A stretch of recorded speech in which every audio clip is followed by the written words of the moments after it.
जय हिंद साथियों। लगता है पाकिस्तान की पब्लिक भूख के मारे पागल हो गई है। पाकिस्तान की पब्लिक का कहना यह है कि पाकिस्तान कलमे से बना है, इसलिए कलमे का जज्बा है हमारे पास, तभी तो भारत डरता है पाकिस्तान से। और दुनिया में जो टेक्नोलॉजी है ये भी कुरान की देन है, इसलिए दुनिया गुलाम है हमारी। आज की इनकी बातें आप सुनोगे तो हंसते हंसते लोटपोट हो जाओगे। वीडियो आखिर तक जरूर देखेगा, पूरा मजा आने वाला है। और यदि चैनल पहली बार है तो चैनल को सब्सक्राइब करना ना भूले। तो चलिए शुरू करते हैं आज के वीडियो। तो चलिए शुरू करते हैं। हम इंडिया वालों को मैसेज देना चाहते हैं कि तुम अपनी हरकतों से बाहर आ जाओ। कौन सी हरकतें सारी अभी तो बताएं ना, जो हरकतें करते हैं वो अपने ही फौजी मरवा कर हम पे डाल देते हैं। श्यापति नहीं। हमारी फौजें पाकिस्तान जब चाहेगी और जिस वक्त चाहेगी हम कश्मीर उनसे इंशाल्लाह ले लेंगे। पाकिस्तान जो अपने मुसलमान है ये जज्बे से चलते हैं, हमारे अंदर जज्बा है। उन्होंने पहले भी कहा था हम लाहौर में आकर चाय पियेंगे, वो आए इंशाल्लाह हम उन्हें चाय पिलाएंगे जैसे 1965 में पिलाई थी। 1965 में हमारे जो अल्लाह के नेक बंदे थे उन्होंने बम ऐसे पकड़कर फेंके थे। कैसे? हाथों से। चुप कर बे कुत्ते। इंडिया ज्यादा अच्छा इस वक्त परफॉर्म कर रहे हैं। गवर्नमेंट में 80 करोड़ आवाम को इंडिया इस वक्त फ्री का राशन दे रहे हैं। दिल्ली के अंदर 200 यूनिट फ्री बिजली है इस वक्त। कराची का हाल आप देख लें, लाहौर का देखें, इस्लामाबाद का, पाकिस्तान के बड़े शहरों का हाल देखें आप। इंडिया के साथ अगर कंपैरिजन करें तो फिर आप बताएं ना कौन अच्छा है। इंडिया की 5वीं क्लास से लेकर 3री क्लास में IT पढ़ाना शुरू कर दिया जाता है। बोलते हैं वो इंडिया से आगे, इंडिया से चलो। आज भी हम तो हिंदू अच्छा देखे, हिंदू अच्छा कर रहे हैं तो हिंदू अच्छे है ना। फिर कहाँ से अच्छे हैं? वो बदमज़हब है, वो काफिर है। देखें अगर उनका मजहब दूसरा है तो अगर वो कोई अच्छा करेंगे फिर भी आप उन्हें अच्छा नहीं कहेंगे। अच्छा नहीं कहेंगे, इंसानियत कहेंगे उनके। इंसानियत है उनमें, इंसानियत है ना उनमें। मैं तो यही बात कह रहा हूँ। हाँ तो आप अच्छा नहीं कह रहे हैं उनको, अच्छे थोड़ी है। अभी अंग्रेज जिसके पाकिस्तान अंदर इंसानियत होती है वो अच्छा नहीं होता। नहीं, अच्छा जिसके अंदर इंसानियत होती है वो अच्छा नहीं होता। अच्छा नहीं होता वो। उनको अच्छा क्यों साबित कर रहे हो? नहीं तो वो अच्छे हैं ना, अच्छा परफॉर्म कर रहे हैं। देखिए मेरी बात सुने, पाकिस्तान के अंदर इस वक्त क्राइसिस चल रहे हैं, गुर्बत है, महंगाई है, लाइट नहीं है, गैस नहीं है, पानी नहीं है। हमारे में तेरे बाप को मत सिखा। मैंने उस दिन भी बोला था और आज भी कह रहा हूँ, ये कश्मीर एक रात की मार है। क्या कर ले सकते हैं कश्मीर? ले सकते हैं, मुझे दे, मैं एक रात में लेके दूंगा। कैसे लेंगे मुझे बताएं यार, आपने वो सुना नहीं ना, उसकी टीपू सुल्तान की सुनी है? जी। 100 बरस की जिंदगी से बेहतर है गिदड़ की शेर की जिंदगी एक दिन। तो भाई साहब उनके पास टेक्नोलॉजी है, वो मार के एक मिसाइल में हमें उड़ा देंगे, फिर हम क्या करेंगे? तो हम यहाँ पर हमारे पास सबसे बड़ा जो है नारे तकबीर, अल्लाह अकबर, अल्लाह का तवक्कल, बस इससे बड़ा आपको नहीं लगता कि हमें टेक्नोलॉजी पे भी काम करना चाहिए? यार टेक्नोलॉजी सब जगह बेकार रही है, मारो वही फटती नहीं है। ये लग रहा है ये हमारा मुल्क भी अल्लाह तवक्कुल पे ही चल रहा है। ये वाकई कल अमेरिका की फौज आ रही है, आप हाथ ऐसे हाथ का इशारा करते हैं वो दूर चली जाती है। और ये भाई मैं आपको कह रहा हूँ ना, हर किसी के झोली में बैठे हुए हैं।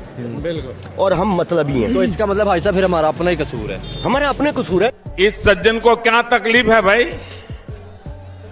क्या तकलीफ है इनको? हमारे यहाँ तो अब ये मिसाल है ना, इन्होंने जो चंद्रयान मिशन भेजा है, इंडिया वाले का भेजा है, हम लोग उतने की तो मांग रहे हैं दूसरे ममालिक से कि हमें इतने मिल जाए। और फिर बड़े ढिठाई से हम ये भी कहते हैं जैसे उनका चंद्रयान 2 उस तरीके से कामयाब नहीं हुआ तो हम ये कहते हैं वो नाकाम हो गया। वो देखो हमें खुश होना चाहिए भाई, हमें इसलिए खुश होना चाहिए कि हमें तरक्की में एक दूसरे से कंपटीशन करना चाहिए, ना कि हमें एक दूसरे की, अल्लाह ना करे भाई, क्या है खाली एक लकीर ही तो खिंची हुई है बॉर्डर। ऐसे ही है भाई, अल्लाह ना करे, मैं नफरत नहीं करता वहाँ की आवाम से। अब ना वहाँ की आवाम हमसे नफरत कर, अगर मेरे को कोई बोलता है ना कि इंडिया को कल होना चाहिए, मुझे उसको खत्म कर दो, तो मैं उसके अगेंस्ट हूँ। भाई इंसान है यार वहाँ पे भी, ये कोई बात हो रही है? नेबर कंट्री है, क्या हो गया भाई? वो आप लोग साथ मिलकर रहो, कारोबार करो, सब कुछ करो, लेकिन कारोबार, आप तो एक बिजनेसमैन है, ट्रेड हमारी तरफ से बंद की गई है इमरान खान साहब के दौर में। कैसा लगा मेरा मजाक? S-400 मांग लिया है रशिया से, फिर आपने किस चीज का खौफ है? मतलब ठीक है, वो लास्ट टाइम तो पिछले महीने साल हमने जंग में एक तबाह कर दिया था, मुझे याद है। और आपको पता होगा पाकिस्तान के वजीर आजम ने उस पायलट को, उस एयरफोर्स ऑफिसर को, जब उसको तमगा आई थिंक जुर्रत मिल रहा था, तो उसको कहा था भैया ये है वो बंदा जिसने इंडिया का S-400 को तबाह किया था। तो कल साहब, अब आप समझते हैं कि वो जब से आपका S-400 तबाह हुआ है, इंडिया ज्यादा वल्नरेबल फील कर रहा था और रशिया को प्रेशर डाला गया कि ये जो बाकी 1-2 बैटरियां रहती हैं वो दें, 1-2 रहते हैं वो दें, क्योंकि अब आप ज्यादा कमजोर हो गए थे? या कि आप समझते हैं कि ये रूटीन में चीजें आनी थी और आ नहीं रही थी? क्योंकि दोनों साइड से बातें आ रही हैं, लेकिन ज्यादा बात ये आ रही है कि पिछली जंग के बाद इंडिया ने रशिया को प्रेशर डाला कि हमारा S-400 तबाह हो गया तो जल्दी भेजा जाए। अरे साला तुम लोग पागल है क्या? पागल है तुम लोग? कौन है? हमारे लीडर तो माशाल्लाह कमाल लोग हैं। वो पहले अपना सोचते हैं फिर दूसरी आवाम का सोचते हैं। मैंने पाकिस्तान से बाहर जब देखा अरब में, खुदा जानते हैं बंगाली की इज्जत है, इंडिया की इज्जत है, पाकिस्तानी की इज्जत नहीं है। अरे अरे अरे अरे ये तो होना ही था। क्या कहते हैं और ऐसा एक लफ्ज इख्तियार करते हैं, मैं आपको क्या कहूँ। तो कहता है कुल्लू पाकिस्तानी कुल्लू हराम। बात तो सही है।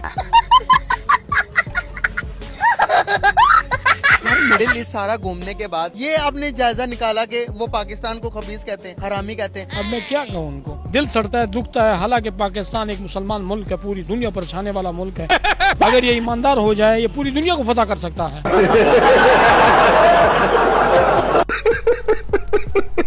सर मेरी बात सुने, आप कश्मीर आजाद ना करवाएं। अच्छा। आप छोड़ दें, ठीक है, हमें चाहिए ही नहीं कश्मीर। मुझे बताएं कश्मीर लेके क्या मिलेगा आपको? कोई उधर सोने की खाने हैं। बात कर रहे हैं ये देखने वाला कोई आपको ये ना कहिए कि बात कर रहे हैं। हम 75 साल एक नारा लगाते रहे हैं कश्मीर बनेगा पाकिस्तान, आप कह रहे हैं चाहिए ही नहीं। 75 सालों में आपके हालात ही हैं कि आप अपनी इमाम को वो आटा दे रहे हैं जो जानवरों को डालते हैं आप। ठीक है, तो 75 कश्मीरियों को भी यही देंगे, लेकिन उम्मत मुस्लिमा तो है ना। वो यार उम्मत मुस्लिमा है, उम्मत तो फिर आप जात करें ना, फिर बरमला करें। हाँ। फिर आप ओपन करेंगे। 4 दफा किया हमने जंग की, क्या हुआ? कारगिल में क्या हुआ था आपके साथ? हाँ। क्या हुआ था?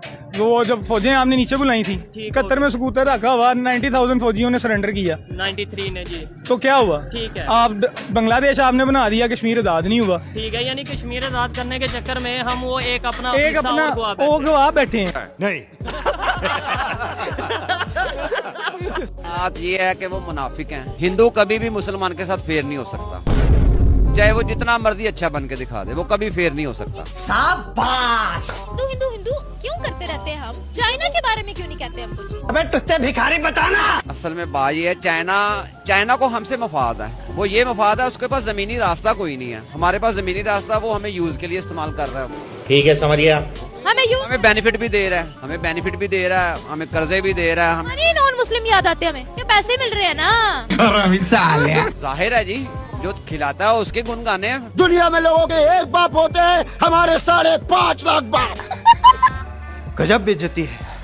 लेट्स सपोज मैं इधर खड़ा होकर कहता हूँ कि भाई जो आज तक पाकिस्तान में बुरा हुआ वो इंडिया ने करवाया, इससे इंडिया को नहीं करवाया। हमने खुद अपना बुरा किया है, इंडिया ने हमारे साथ कुछ नहीं किया। इंडिया ने तो हमारी कमजोरियों से फायदा उठाया। दुश्मन आपका वही होता है जो आपकी कमजोरियों से फायदा उठाए और आपको उस वक्त हिट करे जब आप कमजोर हो। ये तो फिर अक्लमंदी है ना उनकी। अगर लेट्स सपोज उन्होंने बिल्कुल उनके अपने इदारों की अक्लमंदी है, उनके इदारों का इसको बर वक्त अपनी पॉलिसी को इस्तेमाल करना, ये सबसे बड़ी उनकी बहादुरी है। ये सोच लास्ट में बस ये बता दे कैसे बदलेगी। मतलब 75 साल से हम नफरतें, मोस्टली कुछ लोग अच्छी बात भी करते हैं, आपने जैसे बोला कि भाई हमें किसी पे इल्जाम नहीं लगाना चाहिए, और भी बहुत से लोग हैं, लेकिन जो 75 साल से हमारी गवर्नमेंट नफरतें बांटती आई है जी, इंडिया ये कर देगा वो कर देगा, आगे भी ये ऐसा ही चलेगा या सोच बदलेगी? नहीं मत बनाओ लोगों को। नहीं, ये सिर्फ आप इंडिया को ब्लेम ना करें। ये इंडिया के अलावा जहाँ से भी हम अपने मफाद, अपना नाजायज मफाद हमने उठाना होता ना, तो हम वक्त के वक्त अमेरिका को, रशिया को, हर यूरोपीय यूनियन को हमने किस इदारे को बुरा नहीं कहा। हमने सिर्फ अपने नाजायज मफादात के असूल के लिए जिस वक्त जहां जरूरत पड़ी, अफगानिस्तान के जहाज की शक्ल हुई तो हमने अमेरिका को ब्लेम करना शुरू कर दिया। कुछ ना नजर आया तो इंडिया तो हमारे पास है ही है। इल्जाम सही पकड़े हैं। तो इल्जाम लगा के हम वो सारी चीजें उसको कर सकते हैं। इंडिया को कोई नुकसान हुआ हमारे इल्जाम लगाने से? Not at all. अमेरिका को, यूएस को कोई नुकसान हुआ हमारे इल्जाम लगाने से? रशिया को कोई नुकसान? उनके मुकाबले में हमारा कद्दो कामत, हमारी जो स्ट्रेंथ है वो उनके 5% पे भी नहीं है। हम मेरे दोस्त, हमने सबसे पहले ये है कि हमें इस मुल्क की बका सबसे जो दरकार है, हमारे आने वाली नस्लों के लिए अगर हमने सोच के काम ना किया ना तो बड़ा बुरा वक्त आएगा। हम अपना वक्त गुजार चले। तू साला भोला दिखता है लेकिन है एकदम होशियार हो। बांग्लादेश को कंगलादेश बनाने में इंडिया के साथ अब रूस भी मिल चुका है, तो क्या कहेंगे कि बांग्लादेश में हुकूमत तो बदली लेकिन आवाम जो है वो सख्त मुश्किल का शिकार हो गई है? अरे अरे अरे अरे ये तो होना ही था। आज इंडिया के एहसान भूल गए बंगाली। जब हमारे साथ जंग हो रही थी, हमसे ज़्यादा हुए थे, तो उन्होंने इंडिया भी नहीं उनको संभाला था, उन्होंने उनका हाथ पकड़ा था। देखिए सब कुछ तो उधर से आता है, इंडिया से। नहीं, बांग्लादेश कह रहा है पाकिस्तान से दोस्ती करनी है। पाकिस्तान क्या दोस्ती करेगा? पाकिस्तान के पास क्या है? हम क्या दोस्ती करेंगे? और भी उनको भी भूखा मारेंगे, उनसे भी ले लेंगे सारा कुछ। हमारा तो हर पाकिस्तानी खुद भाग रहा है इधर से। बांग्लादेश तो कह रहा है पाकिस्तान से हथियार खरीदूंगा जंगी। किसके लिए खरीदेगा? हमारा असला ना लेना खुदा के वास्ते, ये हमारे पास नहीं चलता और तुम कहाँ पे चलाओगे? गजब बेइज्जती है। India is not Pakistan, 1 number 2, Pakistan को भी मांगना नहीं चाहिए। We are buying it. जनाब सीधे सीधे बिजनेस की बात हो रही है, स्ट्रेटेजिक बिजनेस की बात हो रही है, स्ट्रेटेजिक मैन्युफैक्चरिंग की बात हो रही है। आप बोल रहे मांग ली, मुझे तो यही नहीं समझ आ रहा। सो थोड़ा सा ना स्ट्रेटेजिक मेंटालिटी में चेंज आना चाहिए पाकिस्तान में, और मैं चाहूंगा उसमें आप लीड करें पाकिस्तान को कि ले रहे हैं, डिमांड करी है, तो ऑर्डर प्लेस किया है। मुश्किल में है ना, मांग लिया होता है, मुश्किल में होना, स्ट्रेस में होना, परेशानी में होना। ठीक है, ठीक है। इसका मतलब अगर आपके प्राइम मिनिस्टर साहब कहते हैं कि मैंने कटोरा लेकर अब घूमना बंद कर दिया है, मैं मांग मांग के तंग आ गया हूं, तो उसका मैं बुरा मानूंगा या अच्छा मानूं? क्या गुंडा बनेगा रे तू? करवाते अभी वॉर की बात वो कर रहे थे कि हम अटैक करेंगे। अरे बस कर भाई। कि उन्होंने पूरे इंटरनेशनल मीडिया पे उन्होंने बताया, हम लोगों को लग रहा था नहीं यार कुछ भी नहीं होगा। वाह क्या बात है। और जब रात को हुआ और फिर हमारी आंखें खुली, यार ये कैसे कर दिया, ये क्या हो गया, वो क्या हो गया। तू कुछ नहीं कर सकता, मैं कुछ नहीं कर सकता, मैं बताता हूँ मैं क्या कर सकता हूँ। मैं ना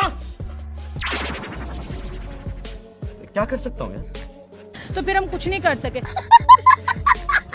तो मोदी को इतने हल्के में ना लो, ठीक है? वो मोदी और उसने 15 साल इंडिया पे हुकूमत की और लोगों के दिलों पे भी उसने राज किया। वाह मोदी जी वाह। वो जो अपनी ऑडियंस को कहता है वो करता है। इतना तो हमें भी पाकिस्तान में पता है। आई थिंक सो मेरी बात से काफी लोग एग्री करेंगे। बात तो सही है। जो पेट्रोल बम गवर्नमेंट ने एक बार फिर जो यहाँ के लोग हैं, जो आम लोग हैं, जो कॉमन सिटीजन पाकिस्तान के, उनके सर के ऊपर फोड़ दिया या कह लीजिए कि फाड़ दिया या फेंक दिया या जो भी समझे। तो जी कई बार ये नौटंकी गवर्नमेंट की तरफ से की जाती है कि जी फ्यूल की प्राइस हम कम कर रहे हैं, तो कुछ दिन बाद फिर बढ़ा दी जाती है। तो एक बार फिर पाकिस्तान में जो है वो पेट्रोल और डीजल की प्राइस जो है वो बढ़ा दी गई है। और यकीनन इस पे पाकिस्तान के लोग जो हैं उनके तो वो शोर मचा रहे हैं, चीखें उनकी निकल गई हैं। और अगर आप देखें तो जी 26 रुपीज और 77 पैसा, यानी कि तकरीबन 27 रुपए ही समझ लीजिए कि पेट्रोल प्राइस जो है वो बढ़ा दी गई है। और अब पाकिस्तान में पेट्रोल की प्राइस जो है वो 393.35 यानी कि 393 रुपीज और 35 पैसा हो गई है। साथ ही साथ डीजल की प्राइस जो है वो 380 हो गई है। ये सब क्या देखना पड़ रहा है? इंडिया को तकलीफ इसलिए हो रही है कि ये वाहिद मुल्क है पाकिस्तान जिससे वो इंडिया डरता है। इंडिया डरता है पाकिस्तान से। वो लेने भी चाहिए थे। आपने बोला डरता है, किस तरीके से मतलब हम ये जज कर सकते हैं या देख सकते हैं कि इंडिया हमारे से डरता है? आपने मतलब किस माइंडसेट से ये ईमान का जज्बा है ना मुसलमान में, ईमान के जज्बे से डरता है। और दूसरी बात, मुसलमान तो इंडिया में भी मौजूद है। नहीं, वो इंडिया में मौजूद है, लेकिन वो ये पाकिस्तान से एक कलमे के नाम से बना है ना, मुसलमान के नाम से बना है। अभी मुसलमान इधर जो जज्बा है मुसलमान का, उससे डरता है। चल झूठा। दुनिया ये कहती है कि हम एजुकेशन में आज भी इंडिया से 10 साल पीछे हैं। 10 साल पहले जो वो बुक्स पढ़ते थे आज हम पढ़ रहे हैं। ऐसे ही है। क्या रीजंस लगती हैं कि आज जो है पाकिस्तान डेवलप नहीं कर सका, जो कि पाकिस्तान को भी 75 साल हुए और इंडिया को भी 75 साल? बस वही बेसिक्स जो हम लोगों को भी चाहिए था कि हम यानी टैलेंटेड लोग आगे नहीं आए, हम जैसे लोग पीछे रह गए। और जो टैलेंटेड लोग थे या जो मेरी एज ग्रुप के लोग हैं वो सब मुल्क से बाहर। क्या बोला तूने? आपको पता है 7,000 पाकिस्तानियों ने ये कहा था कि हमें वीज़ा दो, हमने पाकिस्तान में नहीं, पाकिस्तान में तो कुछ है ही नहीं। आपको पता है मेड इन पाकिस्तान कहीं नज़र नहीं आता। हम देखें तो चाइना इंडिया की चीज़ों को हम लेना प्रेफर करते हैं। आने वाला टाइम पाकिस्तान के लिए आप कैसा देखें? आज भी बच्चे कह रहे हैं हमने बाहर जाना है एजुकेशन के लिए, और कोई ऑस्ट्रेलिया जा रहा है, कोई कनाडा जा रहा है, और जब कहते हैं बच्चों वापस आ जाओ, कोई वापस ही नहीं आता। कहते हैं कि पाकिस्तान में क्राइसिस इतने, हम यहाँ आके 2-3 हज़ार कैसे कम। अभी एक रिसेंटली मेरी फैमिली का एक बच्चा गया है, वो यहाँ से ही पढ़ा लम्स से और बड़ा अच्छा, लेकिन वो चला गया, उसको वहाँ ज़्यादा जर्मन चला गया, वो उसको ज़्यादा वहाँ पे एक और छोटा सा सवाल मेरा आपसे ये है कि आपने कहा है कि वहाँ का जो मिडिल क्लास तबका है वो उनको आगे पहुँचा रहा है। हम लोग कहते हैं कि जो भी हमारे मुल्क में डिफ़ॉल्ट होता है ना, जो भी क्राइसिस आते हैं, वो हम उसको इंडिया को कसूरवार ठहराते हैं। क्या रीजंस हैं जो हम अपनी गलती नहीं मानते? Good question, you are a good question. अपनी गलती हम नहीं, ऐसा तो नहीं है। आपने मोस्टली सुना होगा, हम लोगों के जब भी कोई चीज़ होती है ना, तो हम लोग मोस्टली मेजोरिटी आवाम को राइवल अपना समझते हैं, दुश्मन समझते हैं। 75 सालों में हम दुश्मन है, लेकिन आपको लगता है कि जंग फहमी में ना रहे कि वो हमारा दोस्त है। दुश्मन किसको कंसीडर किया जाता है? वो तो हमारा यानी कि जब हमारा पाकिस्तान बना है तो हमें साथ ही वो विरासत में मिला दुश्मन। पार्टी बदल लिया साला। कोशिश करते हैं जो हमसे आगे जा रहे हैं हम उससे आगे जाएं, बल्कि उसको कसूर वार ठहरा के कि उसकी गलती हम कभी कामयाब हो सकते नहीं। मेहनत से ही कामयाब हो सकते हैं ना। मेहनत क्यों, हमें सबसे पहले अपनी बेस ठीक करनी चाहिए। हमें भी इंडिया की तरह अपनी एजुकेशन को आगे लेके जाना चाहिए। अच्छा, हमको सिखा रिया है। और उन बच्चों को मौके देने चाहिए जिनमें टैलेंट्स हैं, और अपने हुब्बुल वतनी ये दिल में जब तक नहीं आएगी कुछ भी नहीं होना। रीज़न जो है वो यही है, उनकी एजुकेशन। और वो आज के नहीं, वो जब अंग्रेज़ था यहाँ पे, उन्होंने तब से ही अपनी एजुकेशन को ज़्यादा प्रेफर किया हुआ था। और आज जो उनका मिडिल क्लास है वो इंडिया को लेके चल रहा है। ठीक कहा है, ठीक है। तो भाइयों, उम्मीद करते हैं हमारी आज की वीडियो भी आपको हर बार की तरह जरूर पसंद आई होगी। और हर बार की तरह हमारी आज की वीडियो में आपको सबसे फनी या सबसे इंटरेस्टिंग क्लिप्स कौन सी लगी, कृपया कमेंट करके उसके बारे में जरूर बताइएगा। और यदि आप चाहते हैं कि हम आपके लिए किसी नए टॉपिक का वीडियो लेकर आए, तो आप उस टॉपिक का नाम भी जल्दी से कमेंट करके बता सकते हैं। दोस्तों, आज की वीडियो देखने के लिए धन्यवाद। कल फिर मिलते हैं एक नई वीडियो के साथ। जय हिंद, जय भारत, वंदे मातरम।